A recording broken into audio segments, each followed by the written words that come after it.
नमस्कार दोस्तों। धनु राशि का स्वामी गुरु 9 अक्टूबर के बाद आपके षष्ठ भाव में वक्री होने जा रहा है। षष्ठ भाव जिसे हम अशुभ भाव भी कहते हैं, क्योंकि यहाँ से रोग और शत्रु देखे जाते हैं। उसी प्रकार आपके राशि के सप्तम भाव में मंगल जो है भ्रमण कर रहा है। दिनांक 21 तारीख के बाद ये आपके अष्टम भाव में भ्रमण करेगा। अष्टम भाव को भी मृत्यु भाव कहा जाता है। यह जो ग्रह है और बाकी के जो भी ग्रह इसके जो प्रभाव परिणाम होंगे वह धनु राशि पर किस प्रकार से होंगे, सभी के बारे में डिटेल में चर्चा इस वीडियो में हम करने वाले हैं।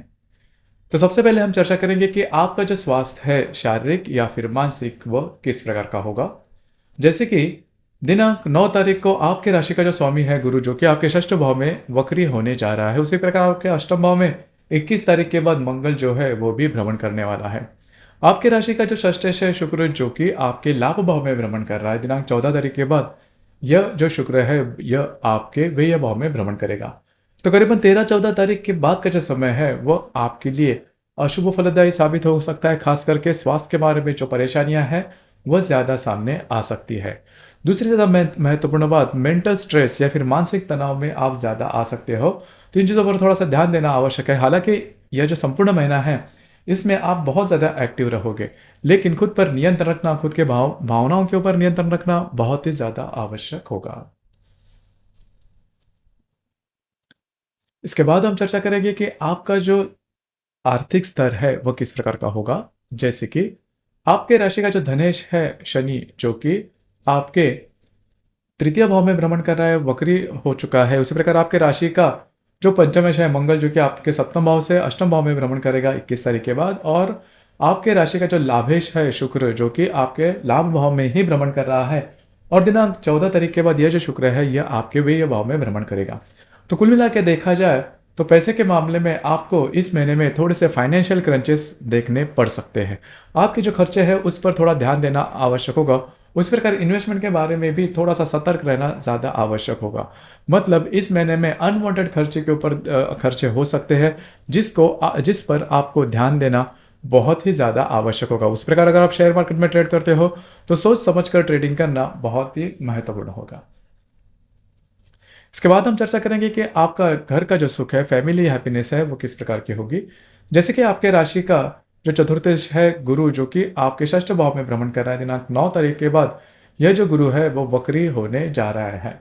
उसी प्रकार आपके राशि आपके राशि के चतुर्थ भाव से सप्तम सप्तम भाव में, मतलब दशम भाव में रवि बुध का भी भ्रमण है। तो कुल मिला के देखा जाए तो इस महीने के करीबन 10-12 तारीख के बाद का जो समय है उसमें आपके घर के जो बड़े बुजुर्ग रहेंगे उनके स्वास्थ्य के बारे में थोड़ा ध्यान देना होगा। उसी प्रकार वास्तु से रिलेटेड किसी भी प्रकार के महत्वपूर्ण काम 10 या फिर 12 तारीख के बाद बिल्कुल भी नहीं करना। आपके जो अंदाज है वो चूक सकते हैं।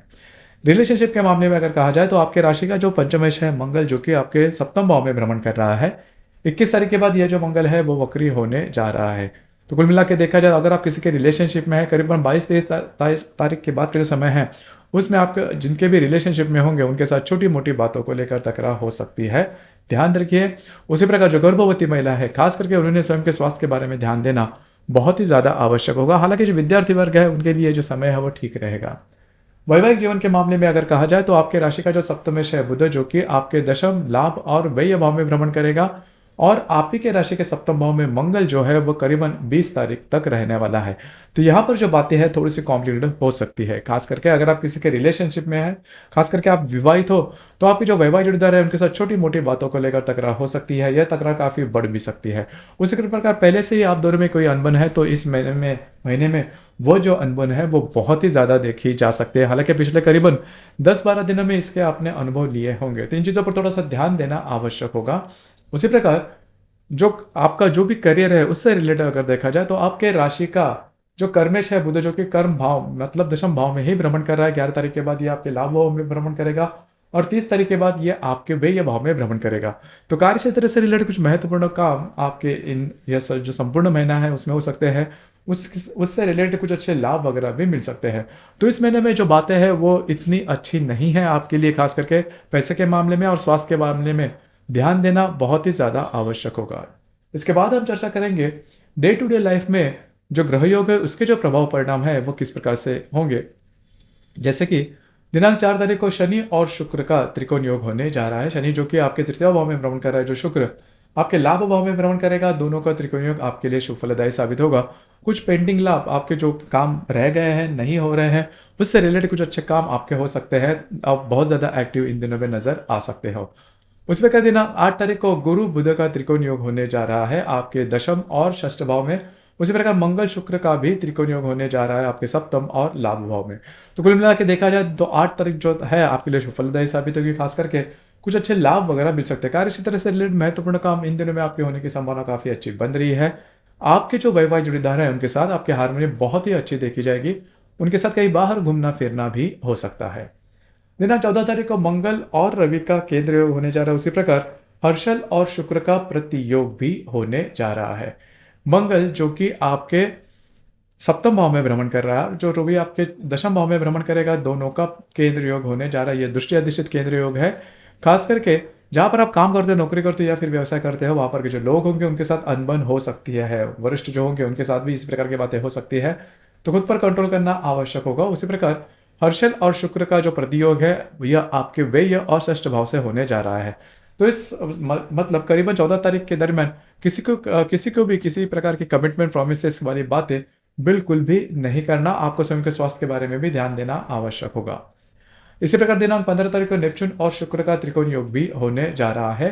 नेपच्यून जो कि आपके चतुर्थ भाव में भ्रमण कर रहा है, जो शुक्र आपके व्यय भाव में भ्रमण करेगा, दोनों का त्रिकोण योग होने जा रहा है। शुभ फलदायी यह योग है। खास करके इस दिन आपके घूमना फिरना ज्यादा आपके हो सकता है। आपके जो मित्र परिवार है उनसे आपको कुछ अच्छी सलाह भी मिल सकती है।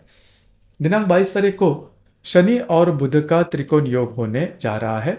शनि जो कि आपके तृतीय भाव में भ्रमण कर रहा है, जो बुध आपके लाभ भाव में भ्रमण कर रहा है, दोनों का त्रिकोण योग आपके लिए बहुत ही ज्यादा शुभ फलदायी साबित होगा। आपके जो वैवाहिक जोड़ीदार है उनके साथ कहीं बाहर घूमना फिरना हो सकता है। कुछ अच्छे काम भी आपके द्वारा हो सकते हैं। इसी प्रकार दिनांक 28 तारीख को मंगल और नेपच्यून का त्रिकोण योग होने जा रहा है। नेपच्यून जो कि आपके चतुर्थ भाव में भ्रमण कर रहा है, जो मंगल आपके अष्टम भाव में भ्रमण कर रहा है, दोनों का त्रिकोण योग आपके लिए फलदायी साबित होगा। कुछ अच्छे लाभ वगैरह मिल सकते हैं। इस दरमियान शनि और शुक्र का केंद्र योग भी होने जा रहा है।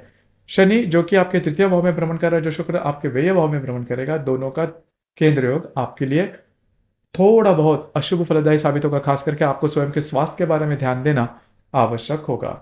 उसी प्रकार दिनांक 30 तारीख को हर्षल और बुध का प्रतियोग होने जा रहा है। हर्षल जो कि आपके षष्ठ भाव में भ्रमण कर रहा है, जो बुध आपके व्यय भाव में भ्रमण करेगा, दोनों का प्रतियोग आपके लिए अशुभ फलदायी साबित होगा। डॉक्यूमेंट से रिलेटेड किसी भी प्रकार का काम इन दिनों में बिल्कुल भी नहीं करना। आपके जो अंदाज है वो चूक सकते हैं।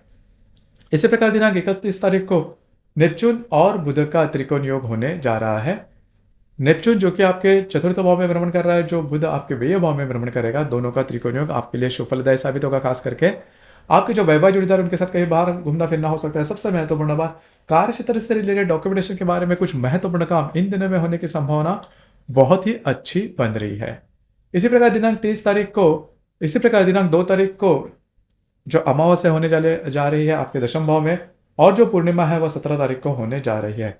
अमावस्या और पूर्णिमा के दिन रविचंद्र का जो आकर्षण होता है पृथ्वी के प्रति वो काफी ज्यादा पाया जाता है। इस वजह से हम बहुत ज्यादा स्ट्रेस में रहते हैं या फिर बहुत ज्यादा भावनातीत होते हैं, इमोशनल हो जाता है। इमोशन में लिए गए निर्णय चूकने की संभावनाएं ज्यादा बनती है।